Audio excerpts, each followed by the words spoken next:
بسم اللہ الرحمن الرحیم۔ محترم ناظرین، حضرت ابو سعید خدری رضی اللہ تعالی عنہ سے مروی ہے، فرماتے ہیں کہ ہم رسول اللہ صلی اللہ علیہ وسلم کی خدمت اقدس میں بیٹھے ہوئے تھے کہ ایک عورت تشریف لائی اور عرض کیا، میرا شوہر صفوان بن معطل اس کا نام ہے، میں جب نماز پڑھتی ہوں تو وہ مجھے مارتا ہے، اور جب میں روزہ رکھتی ہوں تو وہ روزہ توڑنے کا کہتا ہے، اور وہ فجر کی نماز اس وقت پڑھتا ہے جب سورج طلوع ہونے والا ہو۔ راوی کہتے ہیں کہ اس وقت صفوان بھی آپ صلی اللہ علیہ وسلم کے پاس موجود تھے۔ آپ صلی اللہ علیہ وسلم نے ان سے تمام حقیقت دریافت کی۔ انہوں نے عرض کیا، یا رسول اللہ صلی اللہ علیہ وسلم، جہاں تک اس کی شکایت کا تعلق ہے کہ یہ نماز پڑھتی ہے اور میں اسے مارتا ہوں، تو یہ دو صورتیں پڑھتی ہے جن سے میں اسے منع کرتا ہوں۔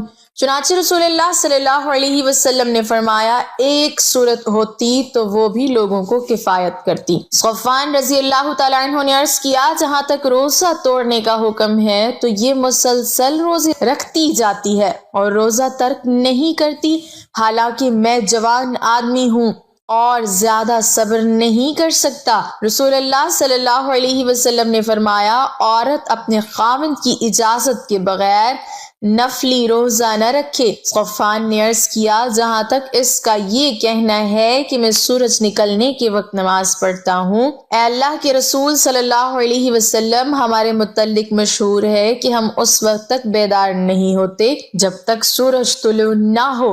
آپ صلی اللہ علیہ وسلم نے فرمایا، اے صفوان، جس وقت آنکھ کھلے نماز پڑھ لیا کرو۔ اس حدیث سے معلوم ہوا کہ خاوند کی اجازت کے بغیر عورت کو نفلی روزہ نہیں رکھنا چاہیے، اور یہی بات ایک اور حدیث میں یوں بیان ہوئی ہے۔ حضرت ابن عباس رضی اللہ تعالی عنہ سے مروی ہے، فرماتے ہیں رسول اللہ صلی اللہ علیہ وسلم نے فرمایا، بیوی پر خاوند کا حق یہ ہے کہ جب خاوند اسے اپنی خواہش کے لیے بلائے تو وہ فوراً آ جائے، خواہ وہ اس وقت سفر کے لیے اونٹ کی پشت پر ہو، اور بیوی پر خاوند کا حق یہ ہے کہ اس کی اجازت کے بغیر نفلی روزہ نہ رکھے، اور اگر رکھے تو وہ قبول نہیں ہوں گے۔ وہ صرف بھوک اور پیاس ہے، اور گھر سے اس کی اجازت کے بغیر نہ نکلے، اگر نکلی تو آسمان کے فرشتے، رحمت کے فرشتے اور عذاب کے فرشتے سب اس عورت پر لعنت کریں گے جب تک کہ وہ لوٹ کر نہیں آتی۔